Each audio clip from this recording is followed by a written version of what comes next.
जय हिंद प्यारे दोस्तों, कैसे आप लोग। उम्मीद करता हूँ कि आप लोग अच्छे होंगे। तो इस वीडियो में क्लास 10th 2027 बोर्ड के लिए काफ़ी इंपॉर्टेंट ऑब्जेक्टिव क्वेश्चन सामाजिक विज्ञान के पढ़ने वाला जो आपके बोर्ड आगामी बोर्ड परीक्षा आने वाला है 2027, उसमें सीधा सीधा इससे प्रश्न पूछे जाएगा। ठीक है, तो इसलिए आप लोग क्लास को ध्यान से कीजिएगा। ठीक है, और इसमें हम 50 ऑब्जेक्टिव क्वेश्चन करने वाले हैं।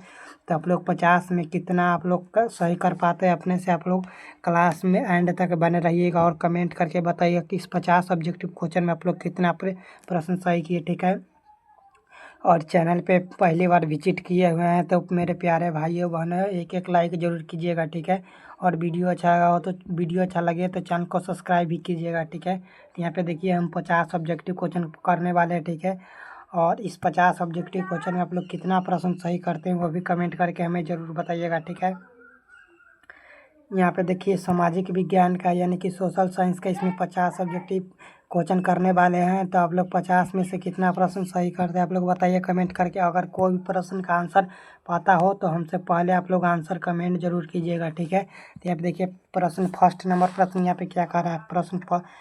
इनमें से कौन सी प्राकृतिक आपदा नहीं, आप लोग बताइए। बहुत ही इंपॉर्टेंट और बहुत ही इजी प्रश्न है। ऑप्शन है आतंकवाद, ऑप्शन बी है सुनामी, ऑप्शन सी है बाढ़, ऑप्शन डी है भूकंप। आप लोग बताइए इनमें से कौन प्रकृति द्वारा काम नहीं किया जाता था। प्रकृति द्वारा कौन सा काम नहीं किया जाता। प्रकृति द्वारा आतंकवाद। आतंकवाद एक मानवीय आपदा है, आप लोग याद रखें। तो इसका right answer option number A हो जाएगा, प्रश्न नंबर ए का। ठीक है, right answer option number A हो जाएगा। ठीक है, सेकेंड क्वेश्चन यहाँ पे देखिए क्या कर रहा है। नेक्स्ट क्वेश्चन यहाँ पे देखिए क्या कर रहा है। 2 नंबर निम्न में से कौन सी विदेशी ब्रांड नहीं है, यानी कि विदेशी ब्रांड नहीं, आप लोग बताइए। 2 नंबर प्रश्न का ऑप्शन ए है हुंडई, ऑप्शन बी है टोयोटा, ऑप्शन डी सी है फोर्ड, ऑप्शन डी है टाटा। आप लोग बताइए इसका राइट आंसर क्या हो जाएगा। तो इसका right answer option number D हो जाएगा। टाटा एक इंडियन ब्रांड है, आप लोग याद रखिएगा। इसका right answer option number D हो जाएगा 2 नंबर प्रश्न का। अगर कोई भी आप प्रश्न का आंसर पता हो तो आप लोग हमसे पहले आंसर जरूर कीजिएगा। ठीक है, अगला नंबर प्रश्न यहाँ पे देखिए। नेक्स्ट प्रश्न 3 नंबर प्रश्न क्या कह रहा है। 3 नंबर प्रश्न है ब्राह्म समाज की स्थापना किसने की थी, आप लोग बताइए। ब्राह्मण समाज की स्थापना किसने की थी। ब्राह्म समाज की स्थापना राजा राम मोहन राय की थी। इसका right answer option number A हो जाएगा। 3 नंबर प्रश्न का right answer option number A हो जाएगा, आप लोग याद रखिएगा। अगला प्रश्न यहाँ पे देखिए। नेक्स्ट 4 नंबर प्रश्न क्या कह रहा है। यहाँ पे थोड़ा मैं जूम कर लेता हूँ क्योंकि आप लोग अच्छा देखें। यहाँ पे देखिए 4 नंबर प्रश्न है भारतीय जनता पार्टी का चुनाव चिन्ह क्या, आप लोग बताइए। भारतीय जनता पार्टी का चुनाव चिन्ह क्या है। 4 नंबर प्रश्न कहता है भारतीय जनता पार्टी का चुनाव चिन्ह कमल का फूल छाप, आप लोग याद रखिएगा। इसका right answer option number B हो जाएगा। अगला प्रश्न नेक्स्ट प्रश्न 5 नंबर यहाँ पे देखिए क्या करा है। नेक्स्ट 5 नंबर प्रश्न यहाँ पे देखिए क्या करा है। लेकिन निम्नलिखित में ऐसे कौन सा उद्योग कृषि पर आधारित नहीं, आप लोग बताइए। सूती वस्त्र उद्योग कृषि पर आधारित है, सीमेंट वस्त्र उद्योग या कृषि पर आधारित नहीं है। चीनी उद्योग ये भी गन्ना से बनता है तो ये भी कृषि आधारित उद्योग है। जूट ये भी बनता है, जूट का रस्सी बनता है, इसलिए यह तो इसका right answer option number B हो जाएगा। सीमेंट एक कृषि आधारित उद्योग नहीं है, आप लोग याद रखें। इसका right answer option number B हो जाएगा 5 नंबर प्रश्न का। ठीक है, तो मैं थोड़ा फास्ट कर रहा हूँ इसलिए आप लोग ध्यान से कीजिएगा। यहाँ पे अगला नंबर प्रश्न यहाँ पे देखिए क्या करा है। 6 नंबर प्रश्न है सर्वाधिक वर्षा होती है, आप लोग बताइए सर्वाधिक वर्षा कहाँ होती है। तो सर्वाधिक वर्षा 5 नंबर इसका आता है चेरापूंजी में होता है। इसका right answer option number B हो जाएगा 5 नहीं, इसका right answer option number D हो जाएगा, आप लोग याद रखेगा। इसका right answer option number D हो जाएगा मानव श्रीनगर राम। इसका right answer option number D हो जाएगा 6 नंबर प्रश्न का। अगला प्रश्न यहाँ पे देखिए क्या करा है। 7 नंबर प्रश्न यहाँ पे देखिए क्या करा है। सेफ्टी लैंप का आविष्कार किसने किया था, आप लोग बताइए। सेफ्टी लैंप का आविष्कार किसने किया था 7 नंबर प्रश्न का। तो हेम्फी डेवी ने किया था। इसका right answer option number C हो जाएगा, हेम्फी डेवी ने किया था। इसका right answer option number C हो जाएगा 7 नंबर प्रश्न का। अगला नंबर प्रश्न यहाँ पे देखिए क्या करा है। अगला नेक्स्ट 8 नंबर प्रश्न यहाँ पे देखिए क्या कर रहा है। इनमें से कौन सा सबसे लंबा राष्ट्रीय राजमार्ग, आप लोग बताइए। इनमें से कौन सा सबसे लंबा राष्ट्रीय राजमार्ग है। तो 8 नंबर प्रश्न का right answer option number D हो जाएगा। राजमार्ग संख्या 7, इसका right answer option number D हो जाएगा, आप लोग याद रखिएगा 8 नंबर प्रश्न का। अगला प्रश्न यहाँ पे देखिए 9 नंबर प्रश्न। नेक्स्ट 9 नंबर प्रश्न यहाँ पे क्या कर रहा है। यूरोप का मरीज किसे कहा जाता है, आप लोग बताइए। 9 नंबर प्रश्न का राइट आंसर काफ़ी इंपॉर्टेंट प्रश्न। यूरोप का मरीज तुर्की को कहा जाता है, आप लोग याद रखिएगा। इसका right answer option number A हो जाएगा। ठीक है, नेक्स्ट 10 10 नंबर प्रश्न यहाँ पे देखिए क्या कह रहा है। भारतीय राष्ट्रीय कांग्रेस की स्थापना कब हुई थी, आप लोग बताइए। भारतीय राष्ट्रीय कांग्रेस की स्थापना कब हुई थी, तो भारतीय राष्ट्रीय कांग्रेस की स्थापना 1885 में हुआ था। इसका right answer option number A हो जाएगा 10 नंबर प्रश्न का, ठीक है। अगर 10 में से आप लोग 7 प्रश्न सही किए हैं तो काफ़ी अच्छा बात है, ठीक है। 10 में से कम आप लोग 7 प्रश्न सही करने का प्रयास कीजिए। अगला नंबर प्रश्न है, देखिए क्या करेगा। 11 नंबर, दाल किस प्रोटीसक अंश का स्रोत है, आप लोग बताइए। दाल किस प्रोटीसक का स्रोत है, आप लोग बताइए। 11 नंबर प्रश्न का तो ये प्रोटीन का है। इसका right answer option number B हो जाएगा। 11 नंबर प्रश्न का right answer option number B हो जाएगा। अगला नेक्स्ट प्रश्न 12 नंबर की, आप देखिए क्या करा है। नेबोल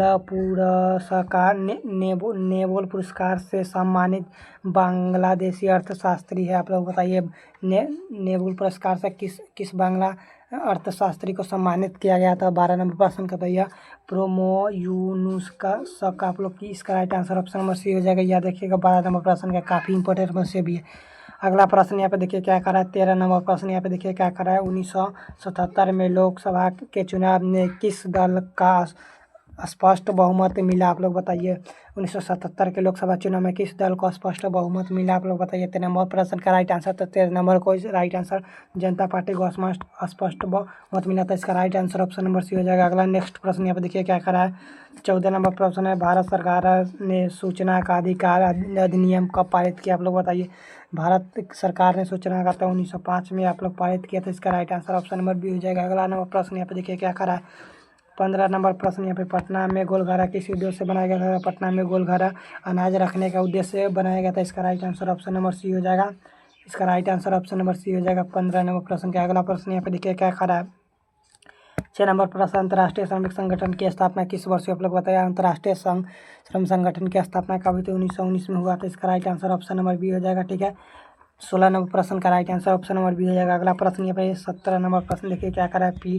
पीतल बनाया जाता है, आप लोग बताइए। पीतल किस चीज़ का बनाया जाता है, तो पीतल तांबा और जस्ता दोनों से बना होता है। इसका right answer option number C हो जाएगा 17 नंबर प्रश्न का, ठीक है। काफ़ी इंपॉर्टेंट प्रश्न है। अगला नंबर प्रश्न यहाँ पे देखिए क्या करा है। अगला प्रश्न यहाँ पे देखिए क्या करा है। अगला 18 नंबर प्रश्न है, भारत का सबसे बड़ा बंदरगाह कौन है, आप लोग बताइए। भारत का सबसे बड़ा बंदरगाह कौन है, तो भारत का सबसे बड़ा बंदरगाह मुंबई बंदरगाह। इसका right answer option number A हो जाएगा। 18 नंबर प्रश्न का आप लोग याद रखिएगा। अगला प्रश्न यहाँ पर देखिए क्या करा है। अगला 19 नंबर प्रश्न है, काली मिट्टी उपयुक्त है, आप लोग बताइए। काली मिट्टी कहाँ के लिए उपयुक्त है, तो आप इसका राइट आंसर 19 नंबर प्रश्न का right answer option number A हो जाएगा। कपास के लिए उपयुक्त है, आप लोग याद रखिएगा। इसका right answer option number A हो जाएगा। अगला प्रश्न यहाँ पर 20 नंबर, नेक्स्ट प्रश्न 20 नंबर देखिए क्या कर रहा है। 20 नंबर प्रश्न यहाँ पर देखिए क्या कर रहा है। नरेगा के अंतर्गत ग्रामीण मजदूर को साल में कम से कम कितने दिनों के लिए रोजगार देने की व्यवस्था है, आप लोग बताइए।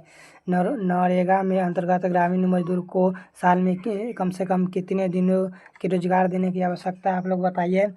20 नंबर प्रश्न का काफ़ी इंपॉर्टेंट प्रश्न तो ये इसका राइट आंसर 100 दिन, ऑप्शन याद रखेगा। 100 दिन रोजगार देने की आवश्यकता है। अगला नंबर प्रश्न यहाँ पे देखिए क्या कर रहा है। किस नेक्स्ट प्रश्न यहाँ पे देखिए क्या कर रहा है। संयमता आंदोलन किस महानगर में चलाया गया था। संयमता आंदोलन किस महानगर में चलाया गया था। किस नंबर प्रश्न का राइट आंसर है। इसका राइट आंसर लंदन में चलाया गया था। इसका right answer option number B हो जाएगा। आप लोग याद रखिएगा किस नंबर प्रश्न का। अगला प्रश्न यहाँ पे देखिए क्या कर रहा है। अगला 22 नंबर प्रश्न यहाँ पे देखिए क्या कर रहा है। हाँ, अप्रमाणित लोकतंत्र में मैं तुझे प्यार करता हूँ, यह कथन किसने कहा, आप लोग बताइए। 22 नंबर प्रश्न का राइट आंसर तो यह किसने कहा था, तो यह किसने कहा था। 22 नंबर प्रश्न का एडवर्ड कारपेंटर ने कहा था। इसका right answer option number A हो जाएगा 22 नंबर प्रश्न का, ठीक है। अगला प्रश्न यहाँ पर देखिए क्या करा। अगला नेक्स्ट 23 नंबर प्रश्न यहाँ पे देखिए क्या करा है। नेपाल में राजशाही किस वर्ष तक चली, आप लोग बताइए। नेपाल में राजशाही किस वर्ष तक चली, नहीं कितने वर्षों तक चली, तो यह कितने वर्षों तक चली, तो यह 247 वर्ष तक चली। इसका right answer option number C हो जाएगा 23 नंबर प्रश्न का। अगला 23 नंबर प्रश्न का अगला नंबर प्रश्न यहाँ पे देखिए क्या करा। अगला 24 नंबर प्रश्न यहाँ पे देखिए क्या करा है। 24 नंबर प्रश्न, एक अर्थशास्त्र के व्यावसायिक ढांचे में रोजगार के कितने प्रमुख क्षेत्र होते हैं, आप लोग बताइए। एक अर्थशास्त्र के व्यावसायिक ढांचे में रोजगार के कितने रोजगार के कितने